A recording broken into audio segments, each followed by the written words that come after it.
Welcome back to my podcast on leadership.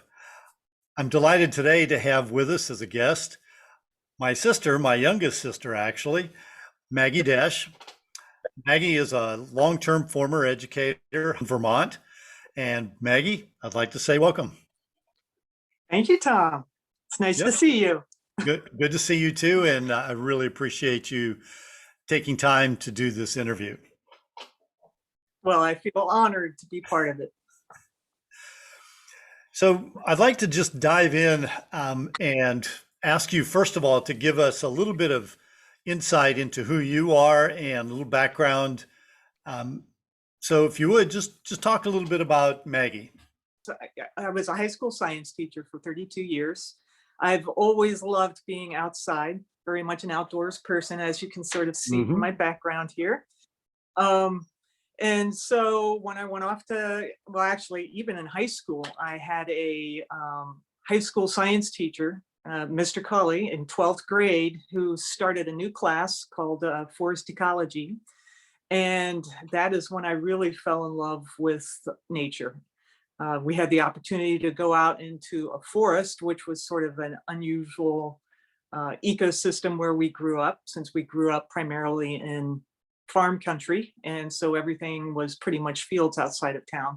So going out into a forested area and actually being able to explore and actually seeing wildflowers for the first time and getting to see frogs mate was just like, oh my God, what an amazing event that was.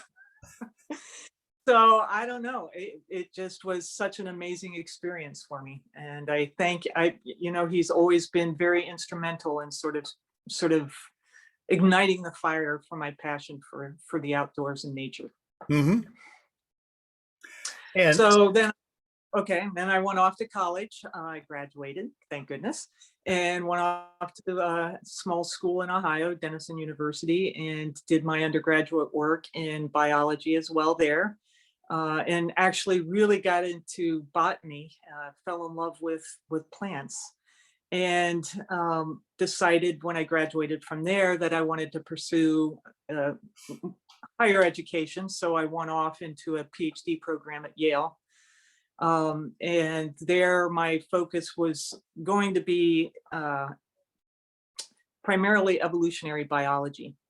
My first year there, I took a course with an amazing entomologist who actually caused me to switch gears and fall in love with insects. Not that it was far off from plants, since insects are the primary pollinators of plants. So anyway, he was just another extraordinary um, educator that just showed a lot of passion in what he did. And for me, that's always been a strong point, or an important focus, is just the passion for learning and understanding things about nature, and not just about doing strict research. So I ended up sort of becoming disillusioned at Yale and just finding that the research track wasn't for me. And so left there with my master's degree, and then serendipitously ended up in Vermont, which is just an amazing place to live, where where I live is heavily forested and just lots of nature and lots of opportunities to be outside. And then I worked here for several years as a landscaper. So I got to play outside a lot, and decided during that time that I wanted to get my educator's license. And so at the same time, worked for the coursework that I needed to become a public school teacher. And the rest is history. I got my license for that and was a high school educator in science for 32 years at a school called U32, where I started, and I also ended there. Spent my whole career there. and U32 is a public school in Vermont, is It that is. correct? It is. It's a public middle and high school. Okay. So during all of that time, um, you must have come into contact with people that you considered to be a leader of some type.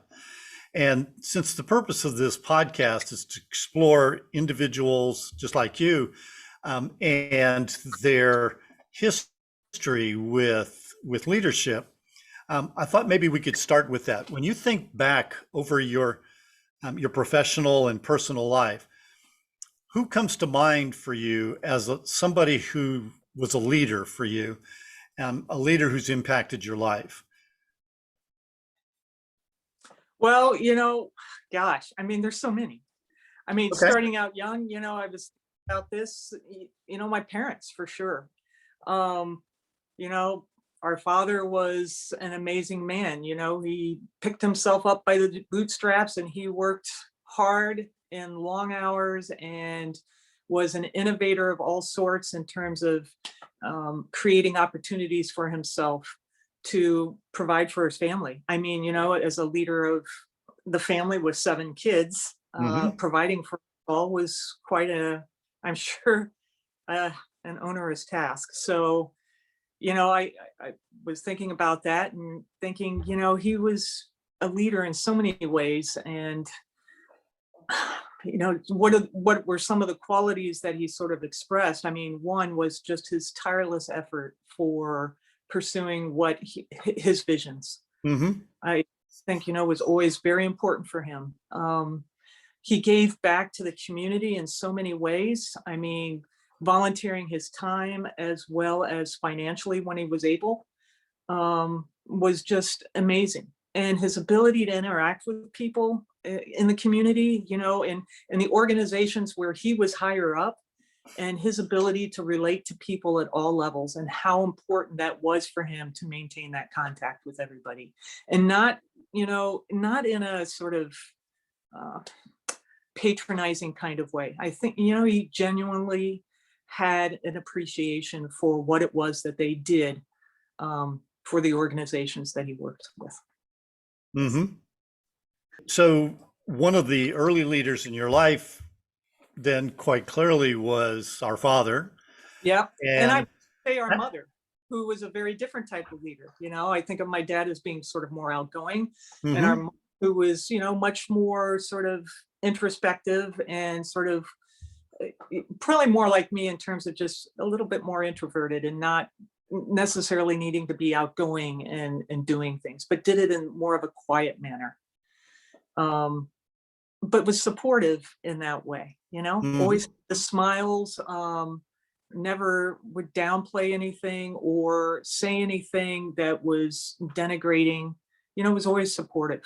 And that was really important. So I think they led us very well. Hmm. Okay. Yeah, I would agree with that.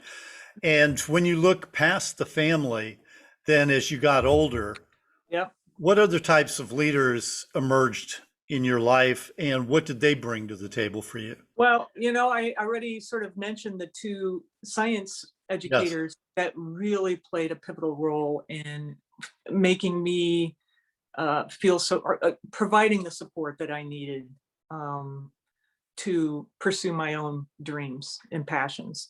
They showed me that you could be very passionate about something and that was okay. It's not just about doing the job or making money or whatever, doing the research. It's truly having this appreciation for what it is that drives you, um, that makes you happy. Hmm. Um, and, I think of the sacrifices that the professor that I had at Yale, I think of him and the risks that he took. I mean, I would call him an old school biologist, a naturalist. He was sort of a jack of all trades. And to me, a leader has to have the ability to sort of, be flexible and have an interest in a variety of things and not just being very tunnel visioned. Hmm.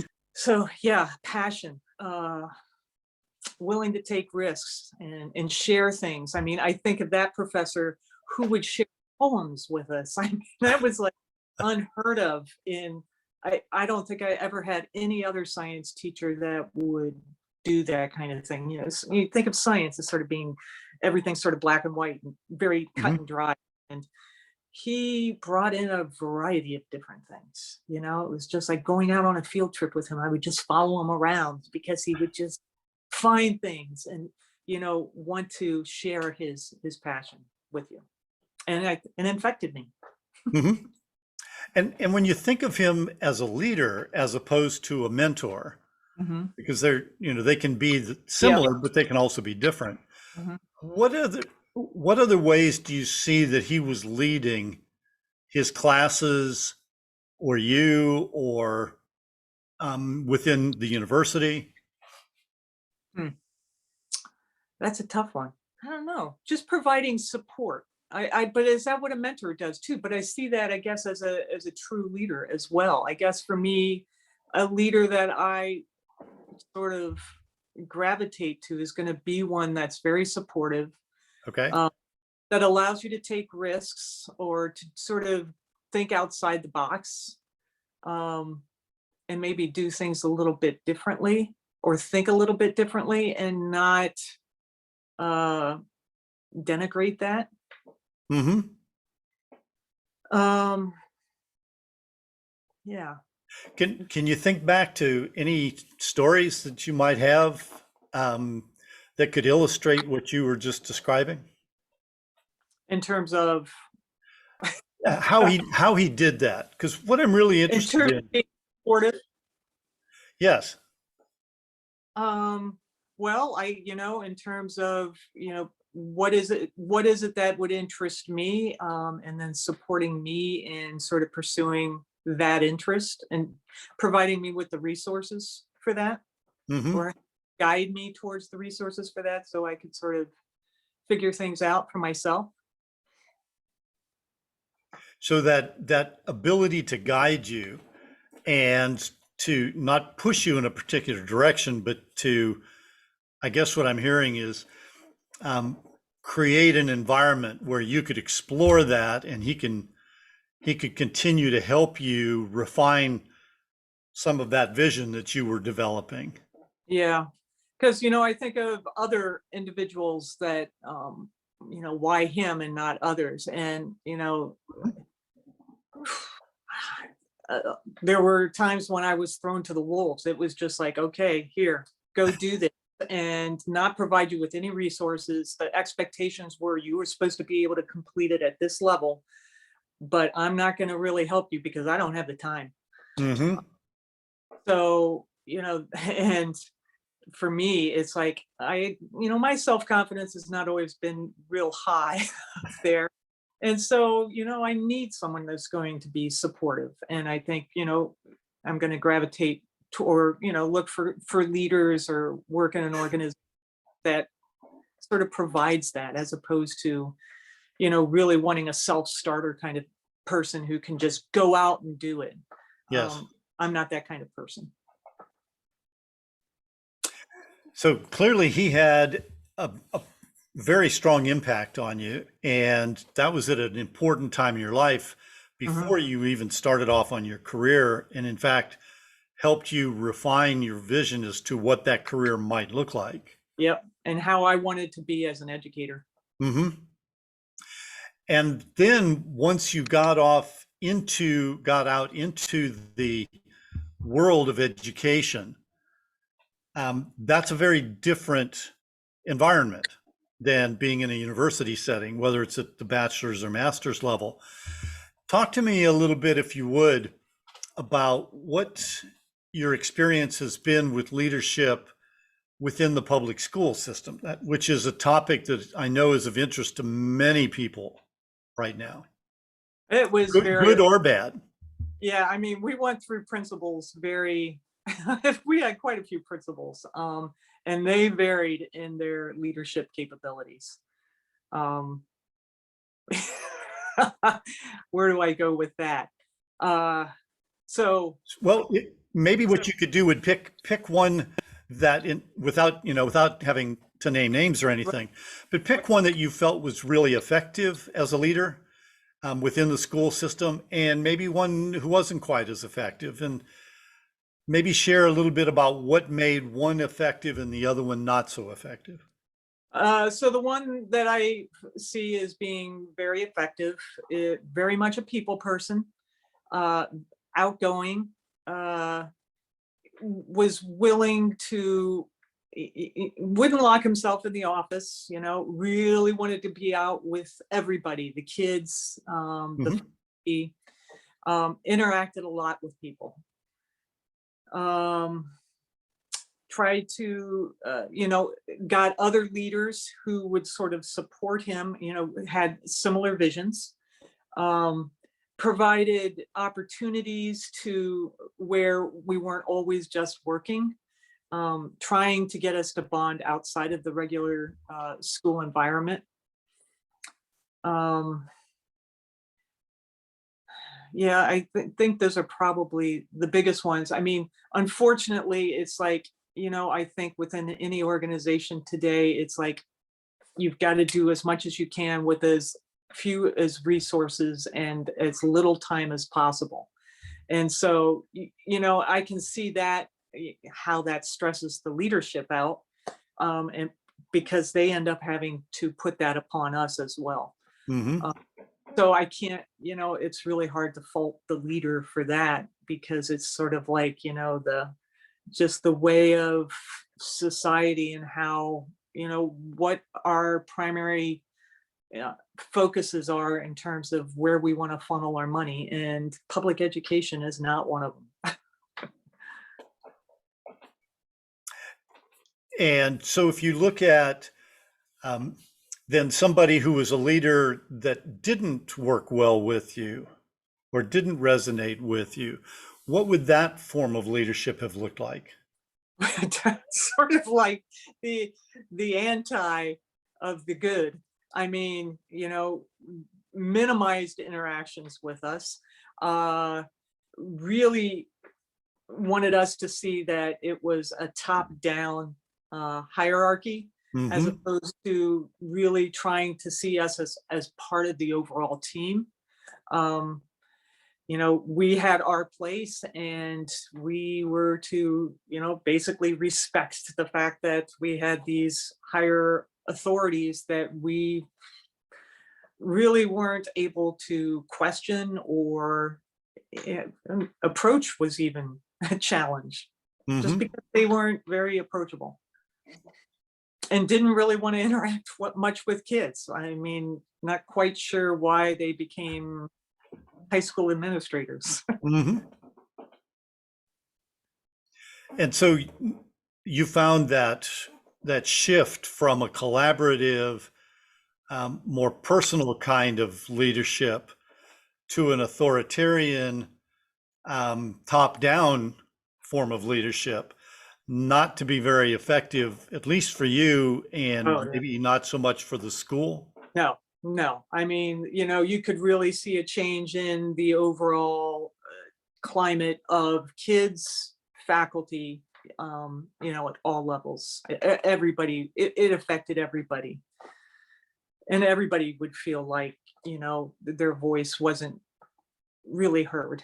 And Hmm. so voice being heard is, even if you are, your ideas aren't going to fruit into something, at least they're willing to listen Hmm. and acknowledge the fact that, yeah, you've got these ideas, and they may be valid, but maybe not in this situation. Right. So when you look at those two different kinds of leadership, what did you see the impact of each one being on both yourself and on the greater school community? Well, the impact, Yes. Yes. um stress levels, Okay. stress levels of students, stress levels of faculty, um disgruntled parents, Hmm. not being able to feel like they could communicate well as either. It just sort of uh how do I, fragmenting the community, the school community. And that must be something that you're paying attention to now. Um, when you look at the leadership in the community Do you see fragmentation? Do you see pulling together? What do you see the leadership being in the greater community as of right now, and what the impact is? Well, I think I see leaders in this area, at the school, I think of the town, trying to bring community together. But it's so challenging given the current environment. It's just sort of like, I don't know how leaders are doing it today. I can't imagine. It doesn't feel like you're just beating your head against the wall. I mean, the challenges that are just thrust in their way, um, in trying to bring a community together and building it into something that is productive during pandemic and post pandemic has just been horrendous. Hmm. The political climate, I mean, everything just feels very angsty right now. And so maybe this touches on how you see yourself as a leader. And we're going to loop back to the community then here in just a minute. But when you think about yourself as an educator, a longtime educator, how do you see yourself leading? Well, I oftentimes don't even think of myself as a leader, that I tend to be more of a follower. Hmm. Just because my self-confidence isn't great. So, now I'm sort of, because you had mentioned the difference between mentor and leader, I don't know how much is, trying to be a mentor as opposed to a leader. Well, look at them as similar here for a moment, because maybe that'll help you talk a little bit about what it is you tried to bring to your classrooms and to your students. Okay, my classrooms, I tried to bring humor. Okay. Uh, I tried to make it relatively light, but also have high expectations. Um, Tried not to be critical. I mean, I'm sure I have students who are traumatized by me, by something I may have said, but the amount of time and energy that I would spend, I mean, thinking about what words were coming out of my mouth before they came out, Hmm. so that they weren't going to be critical, trying to be as supportive as possible, um, which, can be a real challenge. It's just like, I think about the number of interactions as an educator that you're having all of the time, and just the expectations of students. And it's just like one right after the other after the other during a class, and then another class coming in. And it's just like, yeah, just always having to be very careful about how you're speaking to people, not wanting to talk down to them, trying to make them feel comfortable and part of the group as opposed to an individual. Hmm. And that would be the other thing, I think, trying to build it as a community as opposed to just, individual students. And And bring in other stuff, it's not just always about the science. I would, reflect back on my professor at Yale, who, bringing in poems. And I would try to be creative in the activities that I would do with kids. I spent a lot of energy creating activities that I would want to engage individuals, as opposed to just wanting to force down information. So it Mhm. was about the process and not about the ultimate product. I mean, the product was important as well, but the process and getting there, and how individuals felt about getting there was really important. So when you think about some of the things that the trends that we have seen over the last couple of years through the COVID-19 pandemic, and the kind of the split that we've seen in our culture around pro science and not pro-science, and I don't want to necessarily say anti-science, but um, when you think about how that is being brought into the classroom, both by the teachers and students and by the community, how would you speak to that as an educational leader? Oh, That's a very difficult issue right now in schools yeah. all across the country. I I honestly don't know. It's like, how do you get how do you get through to people that are closed? That really, i- i- uh, they don't want to know. Science is a a myth. I don't know. I don't quite understand it. I can't relate to individuals like that. Um, so I don't know, Tom. That's an excellent question. And, it's, why did I retire when I retired? I mean, it became increasingly difficult to work in a system, in a society where, uh, not feeling valued, um, feeling more and more pressed for, what it was that I had to produce and had to do on a daily basis, and sacrifice from my own personal well-being. Uh, it just came to the point where I couldn't do it anymore. Hmm. Well, I was just going to say, so when you think about what it is a really good leader would need to do in order to bring some of these differing visions together, what what would you suggest? I mean, God, now you're able to look at it more from the outside rather than from the inside.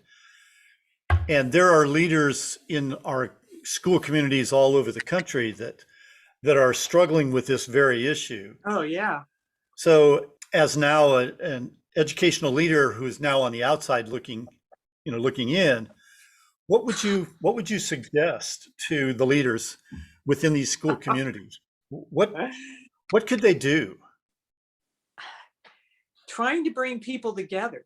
I mean, is ultimately, that's what a school community about is. You've got all of these different, diverse groups of people, and trying to bring them together, and trying to provide a forum where they can interact with each other. But to be honest, Tom, I just I can't see how that works, because people are just so polarized at this point in what their beliefs are, Hmm. that I mean, it's hard for me to even read the news or listen to the news, because it's just overwhelming to me to see how so many people are unable to take fact. Or I mean, they're alternative realities. I mean, how do you bridge the alternative realities with, y- I'm sure they think that our reality is an alt reality Hmm. compared to theirs, that theirs is the real reality. I mean, how do you get people to recognize that? What is the reality when you have, I don't know.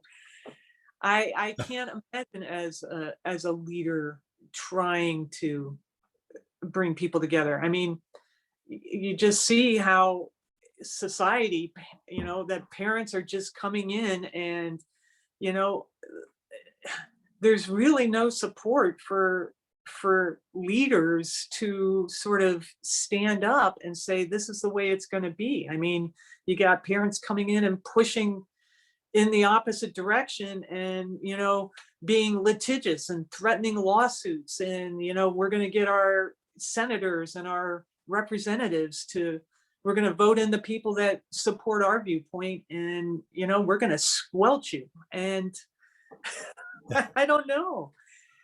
Ah, it's a sad reality right now, and I does it take Jesus' second coming at this point to bring us all together? Because I don't have the answers. And I think, to be real honest, I don't think anybody has the answers right now, but there are many who are looking. Yeah. And So, trying. and trying. Yeah, absolutely. So if I think what I'm hearing you say, correct me if I'm wrong, um, is that one of the critical elements that a leader right now within a school system anywhere would need to be able to bring to the table would be find common ground, work really hard to find some area of commonality, Yeah. because without that, the polarization continues to escalate rather than de-escalate. Yeah. But I don't know what it is that brings you together. I would think sports, but you see, it's just like, it's like people are just so hyper, I don't know, so hyper vigilant about what their beliefs are at this point that, oof, how do you bridge that? Hmm. Is it finding the people that are on the fringes of the groups, and being able, it's like you've got the far end here and the far end over here. Do you find the people that are on the fringes of this group and the people that are on the fringes of this group and try to bring them together so that they are able to do the compromising or being able to listen to each other and then going back to within their own groups and trying to somehow filter that information? I mean, because otherwise it's just like people are so resistant to interacting, and it's just don't want to hear Hmm. the other quote unquote extreme. So you got to find the people that are more in the middle, I guess, and work with them and then figure out how to Hmm. bring more people into the middle, because that's what it needs to be. Is, I mean, we all have to compromise, it's just like, I mean, that's, if we want to succeed as a society, as a human race, it's about compromise and being able to work with people and not just wanting what it is that I want. I'm going to have to sacrifice some things. Hmm. It's not, and it's like, I don't know how much society supports that right now. It's about the individual as opposed to we are a human race. We are together on this planet and we got to figure out how to make it work. And how do you find leaders that can Hmm. find those individuals or provide opportunities for those individuals to come together?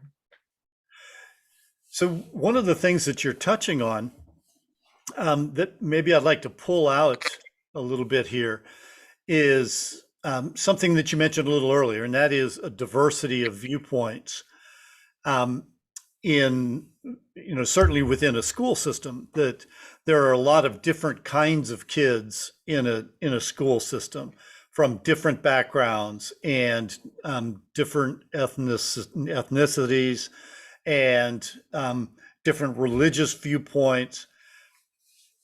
I think, and I don't want to put words in your mouth, but I'd like you to maybe talk about this for a minute. I think what I'm hearing you say is that there's strength in that diversity, that there's something good about that, as opposed to needing everything to be homogeneous and the same. Well, that's what makes life interesting, is diversity. It's like, do you really want everything to be the same? I mean, talk about boring. I mean, I think they used to think of forests as being very static, that when you got to the climax forest, the old growth forest, that was just the way it was. But in reality, it's constantly changing, and things are, interacting. There's all sorts of diversity going on. And it's just like, it's the natural way of things. You don't evolve if you just go in all in one. It's like evolution, it requires diversity. And so, it's not unlike the human race. I mean, how do we evolve as humans is embrace that diversity and work with it. So that diversity then becomes actually a strength rather than a weakness. Well, yeah, I would think that's what keeps us going. Hmm. That's what makes things strong. Yeah. And that's a message right now that I think is harder for our culture to hear in many respects, that diversity is actually a strength rather than a weakness. Well, as an individual, it can be somewhat threatening because, I'm one way and now you're asking other, in order for me to succeed and to, get up in society or whatever, you know, I don't know how to describe that, but it's like now, people are threatened. It's like, what about me? As opposed to Hmm. what about all of us? Yeah, Well, I yeah, and know. right. It's clear that none of us has the answer right now, but the search is Yeah, important. The process of looking for some answers is especially important right now.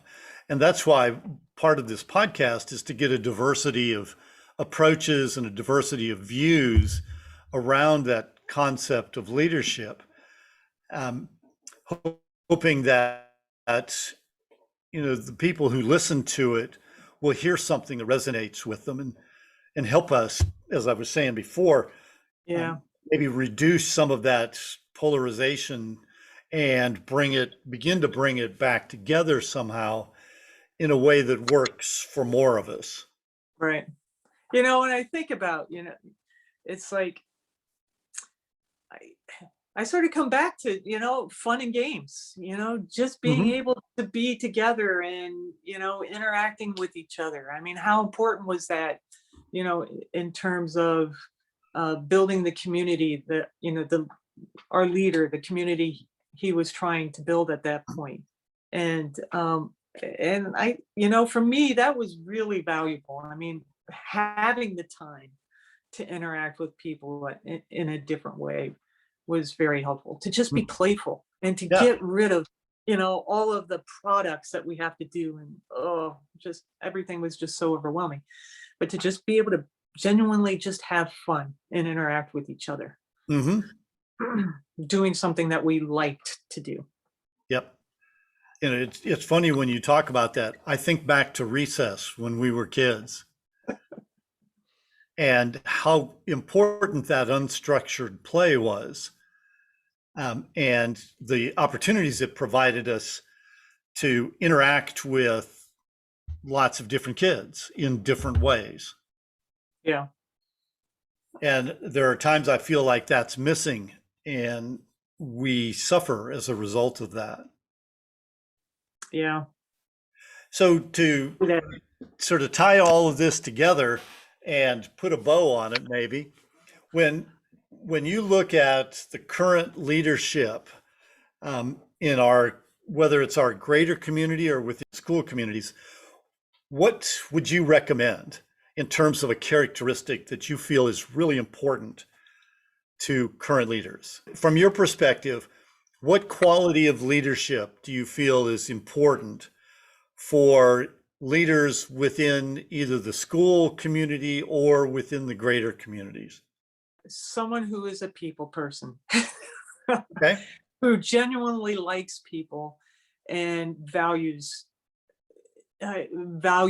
people, values individual viewpoints, um, is open to hearing a variety of viewpoints, um, and trying to incorporate that um, in the ultimate product, so that it is about compromising and getting a little bit of something for everybody, as opposed to